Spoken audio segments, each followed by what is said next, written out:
నమస్కారం. కాన్స్టిట్యూషనల్ మెడిసిన్లో అత్యంత ఆకర్షణీయమైన, కాస్త విచిత్రమైన మరియు చాలా లోతైన ఒక పర్సనాలిటీ రకాన్ని మనమీరోజు విశ్లేషించబోతున్నాం.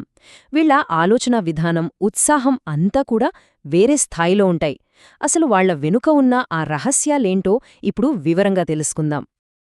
అయితే ఇక్కడొక ఆసక్తికరమైన ప్రశ్న.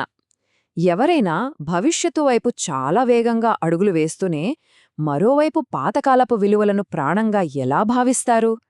వినడానికి కాస్త విరుద్ధంగా అనిపిస్తుంది కదూ? కాని ఈ వ్యక్తిత్వంలో ఇదొక అద్భుతమైన కలయిక. అసలు ఈ విచిత్రమైన క్యారెక్టర్ గురించి లోతుగా తెలుసుకునే ముందు సోర్స్ మెటీరియల్ ప్రకారం ఈ సల్ఫర్ టైప్ అంటే ఏంటో క్లియర్గా నిర్వచించుకుందాం. సింపుల్గా చెప్పాలంటే వీళ్ళు అత్యంత ఉత్సాహవంతమైన, కొంచెం విరుద్ధమైన లక్షణాలున్న విశాలమైన వ్యక్తులు. వీళ్ల స్ఫూర్తి సాధారణ పరిమితులకు మించి ఉంటుంది. ఇక మొదటి విభాగానికి వస్తే ప్రగతిశీల సాంప్రదాయవాది, గతం మరియు భవిష్యత్ సమతుల్యత. వీళ్ళు పాతకాలాన్ని, భవిష్యత్తుని ఒకేసారి ఎలా బ్యాలెన్స్ చేస్తారో ఇప్పుడు చూద్దాం. వీళ్ళు ఆలోచనల పరంగా చాలా ముందంజలో ఉంటారు. కాని ఈ ఆధునిక భౌతికవాద ప్రపంచంలో అసలు ప్రాణమే లేదని వాళ్లు గట్టిగా నమ్ముతారు. అందుకే పాతకాలం నాటి గౌరవం, ధైర్యం, దాతృత్వం లాంటి స్వచ్ఛమైన విలువల మీదే ఒక మంచి భవిష్యత్తును నిర్మించాలనేది వాళ్ల కోరిక. ఇప్పుడు రెండవ విభాగం భౌతిక మరియు మేధో ధృవాలు. ఈ ఆర్క్టైప్లో ఉండే రెండు పూర్తిగా భిన్నమైన కోణాల గురించి సోర్స్ ఏం చెప్తోందో చూద్దాం. ఇది నిజంగా చాలా ఇంట్రెస్టింగ్ పాయింట్. ఒకవైపు ఏరీ టైప్స్ ఉంటారు, అంటే గాలిలాగా ఆదర్శాలతో, మేధోపరమైన ఆలోచనలతో ఉండేవాళ్లు. మరోవైపు ఎర్తీ అంటే భూమిలాంటివాళ్లు. వీళ్లకి తిండి, క్రీడలు లాంటి భౌతిక కోరికల మీద ఎక్కువ ఆసక్తి ఉంటుంది.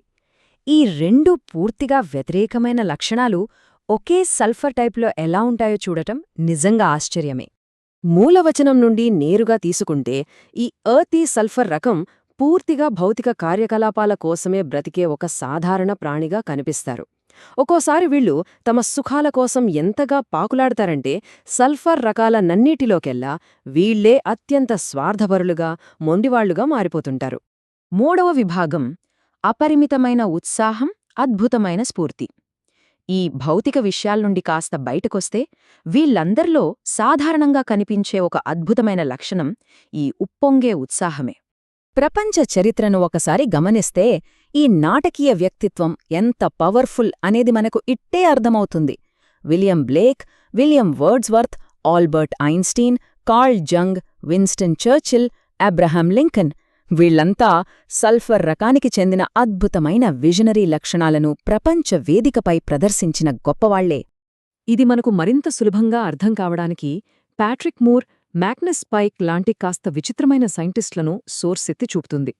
ముఖ్యంగా ప్యాట్రిక్ మూర్ చాలా స్పీడ్గా మాట్లాడటం, జుట్టు చెరిగిపోయి ఉండటం, గాలిలో చేతులూపుతూ వైల్డ్గా ఎక్స్ప్రెస్ చేయటం ఇవన్నీ క్లాసిక్ సల్ఫర్ లక్షణాలుగానే చెప్పాలి. నాలుగవ విభాగం అద్భుతమైన కథకులు, ప్రేక్షకులను ఆకర్షించడం. వీళ్లు సమాజంలో ఎలా ఉంటారు, వాళ్ల అనుభవాలను నలుగురితో పంచుకోవడాన్ని ఎంతలా ఇష్టపడతారో ఈ సెక్షన్లో చూద్దాం. ఇక్కడ మనం గమనించాల్సిన అసలైన పాయింట్ ఏంటంటే వాళ్ల ఆ డ్రమాటిక్ టోన్ అనేది ఎక్కడా నేర్చుకున్నది కాదు. అది వాళ్లకి చాలా సహజం. అందుకే వాళ్లు అద్భుతమైన ఎంటర్టైనర్స్గా మారి కులం, మతం, హోదా అనే అడ్డుగోడలను చెరిపేసి ఎవరితోనైనా చాలా త్వరగా కలిసిపోతారు. అసలు వీళ్ళు ఏంటి అనేది పూర్తిగా తెలియాలంటే వీళ్ళు ఏం కారు అనేది కూడా మనం తెలుసుకోవాలి. ఉదాహరణకు లైకోపోడియం వ్యక్తులు కేవలం వాళ్ల జ్ఞానాన్ని చూపించుకోవడానికే మాట్లాడతారు. ఎవరైనా కాదంటే హర్ట్ అవుతారు. కానీ సల్ఫర్ వాళ్లు అలా కాదు. వాళ్లు నిజాయితీగా ఆలోచనను పంచుకోవడాన్ని ఎంజాయ్ చేస్తారు. ఎవరైనా విభేదించినా కూల్గా తీసుకుంటారు. అలాగే నాట్రం రకంతో పోల్చి చూసినా వీళ్ల డిఫరెన్స్ స్పష్టంగా తెలుస్తుంది. నాట్రం వాళ్లు కేవలం అందరిలో మంచి పేరు తెచ్చుకోవడానికి పరిచయం లేనివాళ్లతో కూడా చాలా మర్యాదగా నటిస్తూ మాట్లాడతారు. కాని సల్ఫర్ వాళ్లలో ఆ కృత్రిమత్వం ఉండదు. వాళ్లు మాట్లాడే సబ్జెక్టు మీద, పంచుకునే ఆనందం మీద మాత్రమే ఫోకస్ చేస్తారు. ఇక ఐదవ విభాగం అవకాశవాదం మరియు అతిశయోక్తి, ఫాల్స్ స్టాఫ్ కనెక్షన్. సల్ఫర్ క్యారెక్టర్లోని కాస్త నెగిటివ్ కానీ అత్యంత వినోదాత్మకమైన కోణం గురించి ఇప్పుడు మాట్లాడుకుందాం. ఈ ఆసక్తికరమైన వైరుధ్యాలను చూపించడానికి టెక్స్ట్ షేక్స్పియర్ సృష్టించిన ఫాల్స్టాఫ్ పాత్రను వాడుకుంది. ఎందుకంటే ఆ క్యారెక్టర్ దగ్గర పైసా ఉండదు, దొంగలతో తిరుగుతాడు, కంటిన్యూస్గా అబద్ధాలు చెప్తాడు, కాని పైకి మాత్రం చాలా నిజాయితీగా గౌరవం గురించి నీతులు చెప్తుంటాడు. సల్ఫర్ కాంట్రాడిక్షన్స్ అన్నీ ఇందులో కనిపిస్తాయి. వీళ్ళకి ఏదైనా విషయం మీద ఆసక్తి కలిగితే చాలు, దాన్ని మామూలుగా చెప్పరు, బాగా క్రియేటివ్గా, అద్భుతంగా, అతిశయోక్తిగా మార్చేస్తారు. ఒక్కోసారి కథను రక్తి కట్టించాలనే ఉత్సాహంలో వాస్తవాన్ని కూడా మర్చిపోయి నమ్మశక్యం కాని అబద్ధాలాడుతుంటారు. కాని గుర్తుంచుకోండి, అది ఎవరినో మోసం చేయడానికి కాదు, కేవలం వినోదం పంచడానికి మాత్రమే. అవకాశవాదులుగా వీళ్ళు తమ లోపాలను కవర్ చేసుకోడానికి భలే గొప్ప రీజన్స్ చెప్తుంటారు.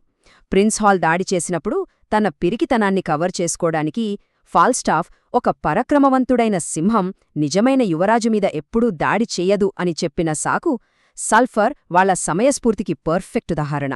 చివరిగా 6వ విభాగం స్వతంత్ర తిరుగుబాటుదారు, అధికారాన్ని ధిక్కరించడం. రూల్స్ బ్రేక్ చేయడంలో, అధికారుల్ని ఎదిరించడంలో వీళ్ల స్టైలే వేరు.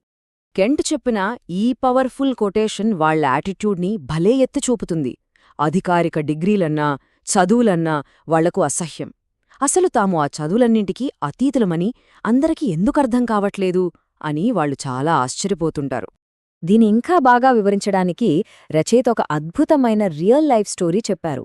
బ్యాంక్ మేనేజర్ లోన్ ఫామ్స్ నింపమని అడిగినప్పుడు తామర వ్యాధితో బాధపడుతున్న ఒక సామాన్య గ్రామీణ సైన్ మేకర్ ఏ రేంజ్లో తన గర్వకారణమైన తిరుగుబాటు తత్వాన్ని చూపించాడో వింటే మనం ఆశ్చర్యపోక తప్పదు. ఆ సైన్ మేకర్ ఇచ్చిన అద్దిరిపోయే మాటేంటో తెలుసా? నేను పల్లెటూరివాణ్ణి, నా మాటే నా శాసనం, అది నీకు సరిపోకపోతే నీ డబ్బులు నీ దగ్గరే పెట్టుకో అని మొహం మీద చెప్పేశాడు. వాళ్ల సహజమైన నాయకత్వ లక్షణం, నిజాయితీ, అధికారులకి భయపడని ఆ దమ్ము అన్నీ ఈ ఒక్క డైలాగ్లో తెలుస్తున్నాయి. మొత్తంగా వీళ్ల ఆలోచనా విధానాన్ని సమ్మరైజ్ చేస్తే వీళ్ళు అత్యంత ఆశావాదులు, స్వేచ్ఛను ఇష్టపడతారు, ఎవరి కింద పనిచేయకుండా స్వయం ఉపాధి కోరుకుంటారు. ప్రభుత్వంతోనో అధికారులతోనో ఎవరైనా పోరాడుతుంటే వీళ్ల మద్దతు ఖచ్చితంగా వాళ్లకే ఉంటుంది. ఇక ఇవన్నీ చూశాక ఈ విశ్లేషణను మనమొక ఆలోచింపజేసే ప్రశ్నతో ముగిద్దాం. ప్రతీదీ అధికారులు, ఖచ్చితమైన కొనమానాలతో నడుస్తున్న ఈ ప్రపంచంలో అసలు రూల్స్ అంటేనే పడని ఈ సల్ఫర్ ఆర్కిటైప్ లాంటి ఫ్రీ స్పిరిటెడ్ వ్యక్తులకు ఇంకా చోటుందా? ఈ సిస్టంలో వాళ్ళు ఫిట్ అవుతారా? ఇది ఖచ్చితంగా మనం ఆలోచించాల్సిన విషయమే.